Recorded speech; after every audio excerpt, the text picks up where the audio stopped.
Salut tout le monde, c'est parti, les premiers paris de la saison 2 de Devenir parieur professionnel seront bien présents dans cette vidéo. Et ouais, on y est, la saison est lancée, j'espère que vous avez tous regardé l'épisode 1, et n'hésitez pas à vous abonner pour ne louper aucun épisode, à activer la cloche pour avoir les notifications, et surtout à mettre un commentaire pour me dire ce que vous pensez de tout ça. On est parti pour un marathon de 9 mois que vous allez pouvoir suivre intégralement. Tous les paris, toutes les mises, les victoires comme les défaites, accrochez votre ceinture, et bienvenue dans cette nouvelle saison de Devenir parieur professionnel. Alors on va tout de suite commencer par régler les alertes mail pour cette saison. Si vous ne le savez pas, on a rajouté il y a quelques temps la possibilité d'être alerté directement sur votre téléphone de paris à forte valeur ajoutée.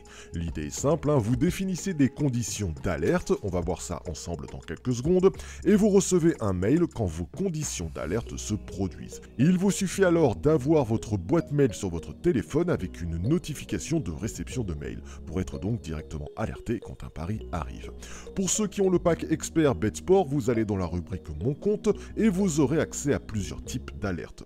On ne va pas se soucier des alertes quotidiennes puisqu'on va regarder nous-mêmes le script tous les jours manuellement pour aller donc nous-mêmes chercher les bons pronostics. Vous allez découvrir tout ça au fil de cette série. En revanche, on va rajouter des alertes pour les matchs en live. Vous allez voir, c'est assez intéressant. On va donc demander à recevoir une alerte sur notre téléphone quand un match est à 0-0 à la 45e minute, donc à la mi-temps. Et on va activer la case toujours un but ou plus sur les 8 dernières oppositions de ces deux équipes. En gros, c'est simple. Là, je viens de demander à mon logiciel de m'envoyer une alerte par mail quand deux équipes s'affrontent, qu'il y a 0-0 à la mi-temps de leur match actuellement en cours et que depuis leurs 8 dernières oppositions, il y a toujours eu un but dans leur rencontre.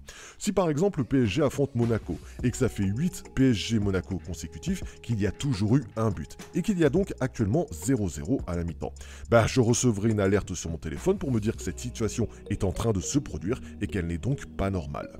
Il ne me restera plus qu'à aller en live sur ma plateforme de trading pour acheter un laser draw et le revendre au moindre but. On peut aussi acheter en pari sportif un plus de 0,5 but dans le match, ça marche très bien aussi. C'est simple et terriblement efficace, et là on bascule clairement dans un niveau de parieur pro expert. Vous allez voir tout au long de cette saison, tous ceux qui ont le pack expert de BetSport vont clairement franchir un cap. Du coup, la situation se produit assez rapidement puisque je reçois une alerte mail le jour même avec Kobe au Japon contre Kashima. Je suis prévenu d'un 0-0 à la 45e minute qui correspond bien à mon alerte. En effet, en vérifiant sur mon logiciel, dans l'historique des oppositions, on voit bien qu'il y a toujours eu un but dans leurs précédentes oppositions.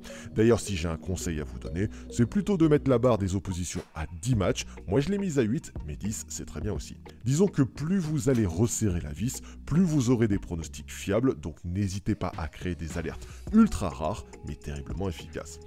J'ai posé 100 € sur le plus de 0,5 but dans le match, puisque historiquement, ils n'ont pas de 0-0, ça me semble value.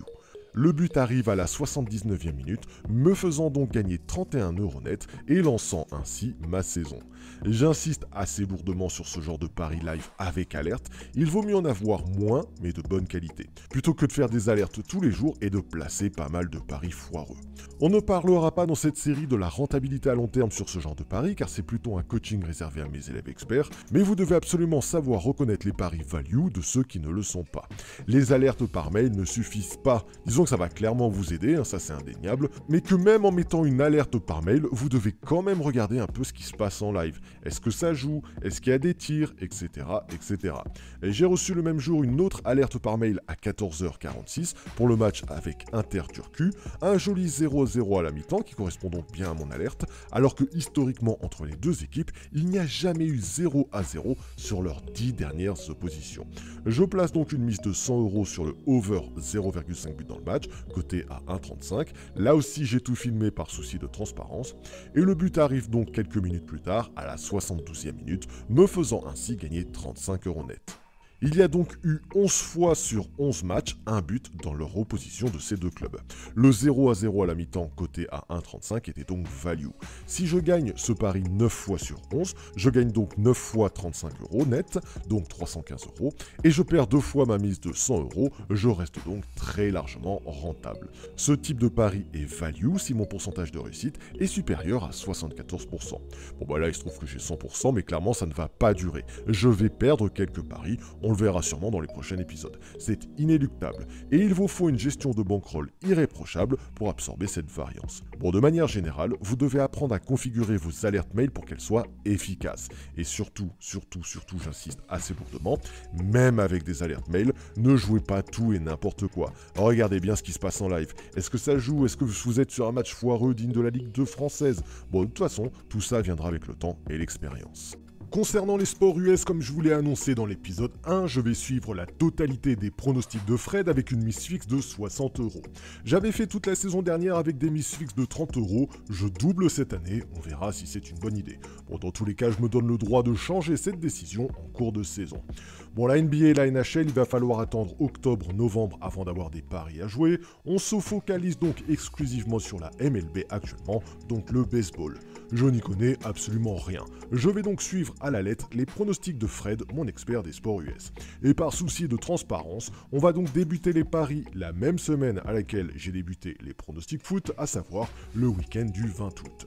Je vais appliquer la même consigne que l'année dernière, à savoir jouer tous les pronostics de Fred, sauf les séries. Les séries, ça c'est ce que je vous affiche, hein. C'est tout simplement les séries de victoires ou les séries de défaites. En gros, quand une équipe enchaîne des séries de défaites, c'est le principe, tout simplement, c'est de parier sur les victoires, et inversement, car ils finiront bien par gagner un match. Bon, je trouve ça assez bancal, je n'aime pas du tout ce type de pari, je l'ai d'ailleurs dit à Fred, il est au courant, et tout comme l'année dernière, donc je ne les jouerai pas. Bon, on s'aperçoit d'ailleurs que le 24 août, Fred a joué la série sur Atlanta contre Yankees en disant donc que les Yankees gagneraient leur match. Bon il a eu raison, hein, son pari est passé, il a gagné 49 € brut et donc 19 € net. Là aussi, je suis réglo, hors de question que je rajoute cet argent à ma bankroll, puisque comme je viens de vous le dire, je ne jouerai pas les séries de victoires ou de défaites. D'ailleurs, pour faire simple, hein, je jouerai seulement les under et les over. Voilà, comme ça, là aussi, je suis transparent avec vous dès le début de saison et on ne pourra pas m'accuser de choisir mes paris. Allez, pour finir le 28 août en prono expert non obligatoire, j'ai donné à mes élèves l'équipe de Wattens en Autriche avec un très gros record de match nul. Un record battu d'ailleurs, c'est pour ça qu'on les a joués. Sur ce genre d'équipe random, j'attends toujours le record plus 1, sinon je préfère ne pas les jouer. D'ailleurs, je vous conseille très fortement la règle suivante. Sur toutes les équipes inconnues du script, vous attendez record plus 1 avant de les jouer. Vous diminuerez le nombre d'équipes à jouer, c'est vrai, mais vous augmenterez votre pourcentage de réussite. C'est un conseil d'amis, vous en faites ce que vous voulez. Bon là on a 76% de taux de réussite sur cette équipe, mais comme on est sur un joli record plus 1, c'est le fameux D que vous voyez en rouge, D comme draw donc match nul, et il apparaît en rouge pour vous signifier justement que le record a été battu sur leur précédent match. Le pourcentage de réussite officielle de cette méthode sur les équipes au record plus 1 passe donc à 93%, ce qui est énorme, avec un joli 754 équipes sur 809 qui sont passées soit au record plus 1. Depuis le temps que je vous dis que ce logiciel est une merveille quand on sait s'en servir, donc là tous les voyants sont au vert pour que le laser draw passe. Enfin, en tout cas, j'ai au moins 90% de réussite. Du coup, j'ai posé 200 € sur le non, il n'y aura pas match nul, et vous connaissez, hein, vous me connaissez, j'ai cherché à revendre autour des 20%, histoire de ne pas prendre de risques. Bon, si j'ai 20% de rentabilité sur 93% de réussite, je serai largement rentable à la fin de saison. C'est tout le mal que je me souhaite. Bon, tout ça encore une fois, c'est ce que je vous enseigne en coaching pack expert, il n'est pas trop tard pour nous rejoindre. Allez, petite particularité sur ce match, Klagenfurt à domicile gagne 2-1 le match avec un carton rouge, ce qui fait que je n'ai jamais pu revendre mon pari à 20%. Ils ont, à cause de ce carton rouge, été totalement dominés durant toute la seconde mi-temps, ça n'a fait que attaquer et défendre. Du coup, à juste titre, Tyrol, qu'on appelle aussi Wattens, a toujours eu la possibilité d'égaliser et je n'ai donc jamais pu revendre mon pari.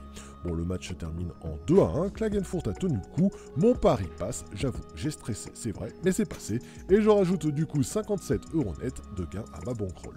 Voilà une petite reprise simple et efficace, la partie foot me rapporte 123 € net de gain, et je ne gagne en revanche absolument rien sur la partie sport US faute de paris à jouer. Il est évident que tout s'emballera en novembre, avec la reprise des records de la NBA et de la NHL. Je suis content de voir que je ne suis pas rouillé, quelque chose me dit que cette saison va être plutôt sympathique et que tout ça commence plutôt bien, pourvu que ça dure. Bon, tu n'oublies pas le traditionnel pouce bleu, et si tu as des questions, tu peux soit nous contacter sur benoît@bet-foot.com ou directement sur WhatsApp, je t'ai mis toutes les infos dans le descriptif de cette vidéo. Allez, à dans 15 jours et bon gain à tous.